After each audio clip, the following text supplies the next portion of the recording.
నా పిల్లలు కూడా కార్పొరేట్ స్కూళ్ళల్లో చదవాలనుకుంటాడు, నా పిల్లలు కూడా కార్పొరేట్ కాలేజీల్లో చదవాలనుకుంటాడు, నా ఇంట్లో వాళ్ళకు కూడా కార్పొరేట్ ఆసుపత్రులలో వైద్యం చేయించాలనుకుంటాడు. అధ్యక్ష, 50,000 రూపాయలు కూడా పంటకు చివరికి లెక్క చేస్తే మిగులుతలేవు.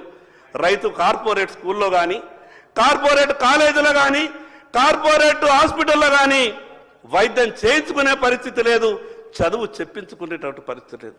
అధ్యక్ష, రైతు మనందరికీ అన్నం పెడుతున్నాడు. ముఖ్యమంత్రి గారు సభలో ఉన్నారు, పెద్ద మనసుతో ఈ విషయం మీద ఆలోచించాలన్న ఆలోచనతోనే నేను చెప్తా ఉన్నా. రైతు పిల్లలు ఏ కార్పొరేట్ ఆసుపత్రిలో చదువు చదివినా, ఏ కార్పొరేట్ హాస్పిటల్లో ట్రీట్మెంట్కి వెళ్ళినా 90%తో సబ్సిడీతో వాళ్లకు ట్రీట్మెంట్ జరగాల, చదువులు చెప్పాల. ప్రభుత్వం తరపున ఒక మాట వస్తుంది, లేదు ఏ కార్పొరేట్ ఆసుపత్రిలో చదివినా మేము ఫీజు రియంబర్స్మెంట్ ఇస్తున్నాం కదా, ఏ కార్పొరేట్ హాస్పిటల్కి వెళ్ళినా ట్రీట్మెంట్ కొరకు మేము రాజీవ్ ఆరోగ్యశ్రీ ఉన్నది కదా అని ప్రభుత్వం మాట్లాడచ్చు. అధ్యక్ష, నేను ప్రభుత్వానికి మీ ద్వారా ఒక విజ్ఞప్తి చేస్తా ఉన్నా.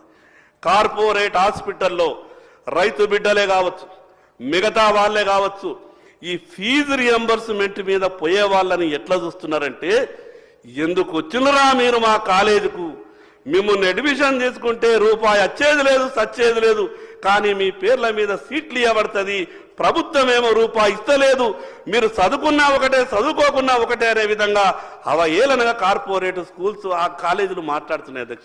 అధ్యక్ష, అట్లనే కార్పొరేట్ హాస్పిటల్లో కూడా ఆరోగ్యశ్రీ పేషెంట్లు అంటే నేను ఎందుకు ఇది ఉదాహరణ చెప్తున్నా అధ్యక్ష.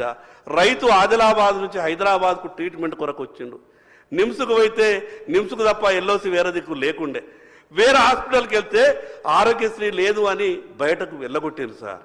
రైతు దగ్గర చిల్లి గవ్వ లేక ఉండే ఆరోగ్యశ్రీకి కూడా పాపం కార్పొరేట్ హాస్పిటళ్లలో ఎవరికి కూడా పేషెంట్ ఆరోగ్యశ్రీ అని అంటే అయిపోయా, ఇక ఇది వీళ్ళకు ట్రీట్మెంట్ ఇచ్చి కూడా మనకేమొస్తుంది అనే విధంగా కార్పొరేట్ హాస్పిటల్స్ వ్యవహారం చేస్తున్నాయి. కాబట్టి రైతు ప్రత్యేకంగా ఒక గుర్తింపు ఈ సమాజంలో రైతుకు రావాలి.